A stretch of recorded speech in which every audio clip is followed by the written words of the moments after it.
Good morning students. आज हम discuss करेंगे topic secondary market. Secondary market वो मार्केट होती है जहाँ पे उन सिक्योरिटीज़ की ट्रेडिंग होती है जो कि ऑलरेडी सिक्योरिटी मार्केट में एग्जिस्ट करती हैं। This market is also known as stock market और स्टॉक एक्सचेंज। इस मार्केट में इन्वेस्टर्स जो होते हैं वो सिक्योरिटीज़ को सेल भी कर सकते हैं, बाय भी कर सकते हैं। स्टॉक मार्केट डील करती है इक्विटी शेयर से, ठीक है, डेट्स से, बॉन्ड से, डिवेंचर से। तो प्राइमरी मार्केट की जो ग्रोथ होती है वो डिपेंड करती है सेकेंडरी मार्केट पे, ठीक है, और ये कैपिटल फॉर्मेशन में भी हेल्पफुल है। तो जो स्टॉक मार्केट है वो स्टार्ट हुई थी 1830 में।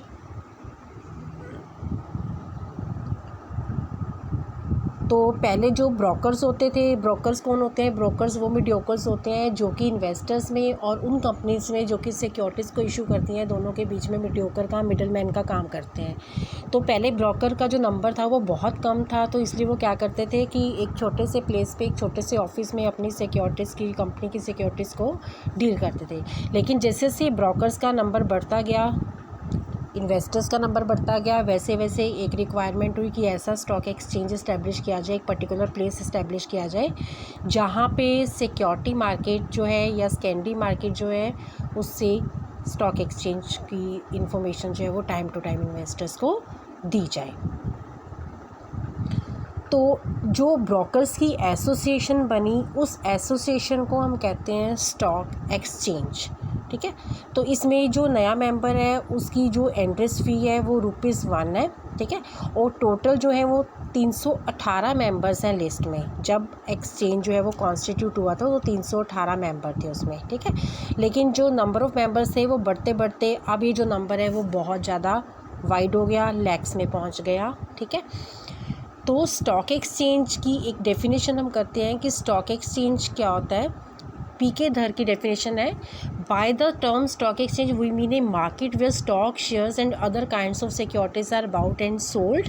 इन this market owners can dispose of their securities as per their likings, ठीक है। तो जो शेयर होल्डर्स होते हैं, जो इन्वेस्टर्स होते हैं, वो सिक्योरिटीज़ को सेल भी कर सकते हैं इस मार्केट में और परचेज़ भी कर सकते हैं। तो अब बेसिकली फ़ीचर्स क्या है इस मार्केट के? ये वो प्लेस है जहाँ पे सिक्योरिटी की परचेजिंग भी होती है और सेल भी की जाती हैं।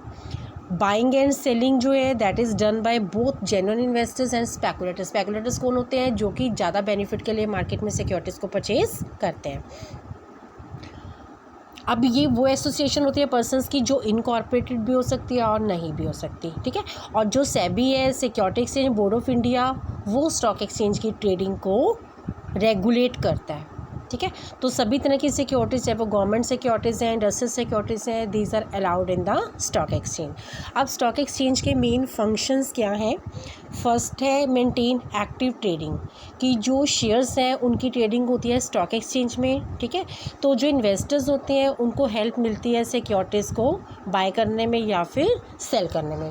तो स्टॉक एक्सचेंज का मेन फंक्शन होता है क्रिएशन ऑफ कॉन्टीन्यूस मार्केट, एक मार्केट्स को कंटिन्यूटी में क्रिएट करना, कि कभी सिक्योरिटीज़ को हमने बाय कर लिया, कभी सेल कर लिया, तो जो सेलर है वो सिक्योरिटीज़ को बेचेगा तो उससे क्या होगा, उसको बेनिफिट भी हो सकता है, ठीक है।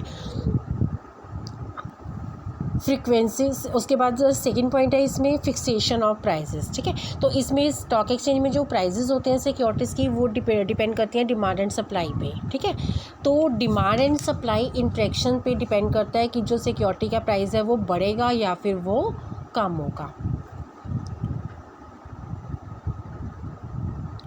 तो आजकल जो ट्रेडिंग होती है वो ऑनलाइन होती है, इससे क्या होता है कि जो इन्वेस्टर्स होते हैं वो इजीली सही डिसीजन ले सकते हैं, और स्टॉक मार्केट की प्राइसेस होती हैं वो CNBC चैनल या IBN 7 चैनल पे हमेशा अवेलेबल रहती हैं।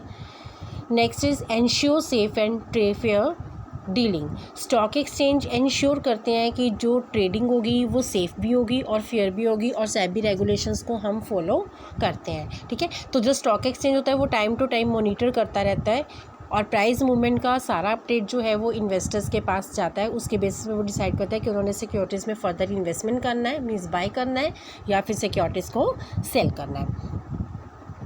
Next is provide adequate liquidity, कि जो स्टॉक एक्सचेंज है वो क्या प्रोवाइड करते हैं स्टॉक एक्सचेंज प्रोवाइड करती हैं लिक्विडिटी। लिक्विडिटी क्या होती है, यानी कि जो सिक्योरिटीज़ होती हैं उसको हम इजीली कैश में कन्वर्ट कर सकते हैं जब हम उसको सेल करना चाहते हैं, ठीक है।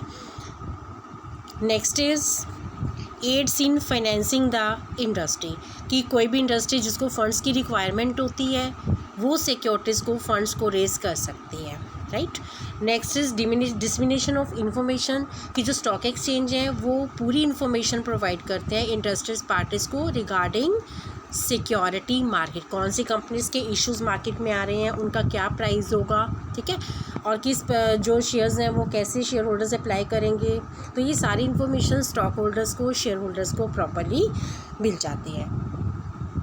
नेक्स्ट इज़ परफॉर्मेंस इंड्यूसर, कि जो प्राइस ऑफ स्टॉक में रिफ्लेक्ट करता है किसको, performance of the trading company. जो कंपनी स्टॉक एक्सचेंज में ट्रेड करती हैं उनकी एक इमेज होती है पब्लिक के माइंड में, तभी वो सिक्योरिटीज़ को परचेज़ करेंगे, ठीक है। तो जिस कंपनी की रेपुटेशन अच्छी होती है, अच्छी परफॉर्मेंस होती है, अच्छा डिविडेंड रिकॉर्ड होता है, उन सिक्योरिटीज़ को इन्वेस्टर लेना पसंद करते हैं। तो अब ये जो प्राइमरी मार्केट और सेकेंडरी मार्केट है उसमें मेन क्या था कि जो प्राइमरी मार्केट थी वो मार्केट थी जो नई सिक्योरिटी से डील करती है, राइट। और जो सेकेंडरी मार्केट है वो मार्केट है जो कि एग्जिस्टिंग सिक्योरिटी से डील करते हैं, जो कि मार्केट में ऑलरेडी होती हैं, ठीक है। प्राइमरी मार्केट का कोई फिक्स लोकेशन नहीं होता, जोग्राफिकल लोकेशन नहीं होता, लेकिन जो सेकेंडरी मार्केट है उसका एक प्रॉपर प्लेस होता है। जैसे आपने मेनली सुना होगा बॉम्बे स्टॉक एक्सचेंज है, नेशनल स्टॉक एक्सचेंज है, there are so many stock exchange in India, ठीक है। उसके बाद एक इसमें पॉइंट आता है डिफरेंस का, परमिशन, कि जो कंपनीज़ हैं वो कोई भी कंपनी प्राइमरी मार्केट में एंट्री कर सकती है, ठीक है, लेकिन सेकेंडरी मार्केट में स्टॉक एक्सचेंज में सिर्फ वही कंपनीज एंटर कर सकती हैं जो कि स्टॉक एक्सचेंज में रजिस्टर्ड होंगी, स्टॉक एक्सचेंज में एडमिटेड होंगी, ठीक है। प्राइमरी मार्केट का कोई टेंजिबल फॉर्म नहीं होता, राइट, लेकिन जो सेकेंडरी मार्केट है उसका प्रॉपर सेटअप होता है और टेंजिबल फॉर्म होती है, और जो स्टॉक एक्सचेंज है वो एक प्लेस होता है जहाँ पे सिक्योरिटीज़ की डीलिंग होती है, ठीक है। उसके बाद जो प्राइमरी मार्केट है वो फैसिलिटी प्रोवाइड करती है किसको, कॉर्पोरेट सेक्टर को, कि वो फ्रेश रिसोर्सेज को, फ्रेश फंड्स को रेज कर सकता है। और सेकेंडरी मार्केट जो होती है वो फैसिलिटी क्रिएट करती है regarding transfer of securities from one investor to the another, right.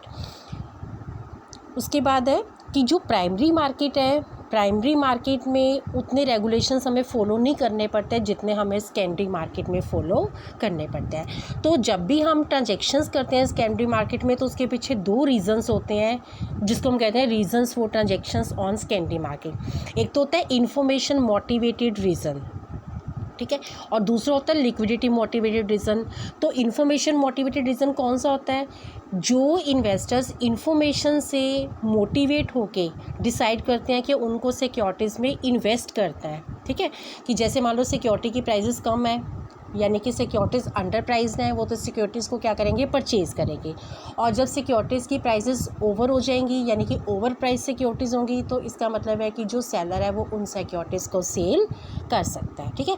तो ये जो बाय और सेल डिसीजन है ये इन्वेस्टर इन्फॉर्मेशन की बेसिस पर लेता है कि सिक्योरिटी की प्राइसेस कम हो रही हैं या फिर वो ज़्यादा हो रही हैं। तो जब हमें बेनिफिट लगता है तो हम सिक्योरिटीज़ को सेल कर सकते हैं, ठीक है। तो जब हमें लगता है कि सिक्योरिटीज़ की प्राइसेस कम हो रही हैं तो उस टाइम इन्वेस्टर बाइंग का डिसीजन लेता है, और जब प्राइसेस बढ़ रही होती है तो वो सेल करने का डिसीजन लेता है। और सेकंड रीज़न है लिक्विडिटी मोटिवेटेड रीज़न, ठीक है। अब इसके अकॉर्डिंग क्या होता है कि जो इन्वेस्टर होता है उसको ये लगता है कि वो उन सिक्योरिटीज़ में इन्वेस्ट करे जिसको हम इजीली कैश में कन्वर्ट कर सकें।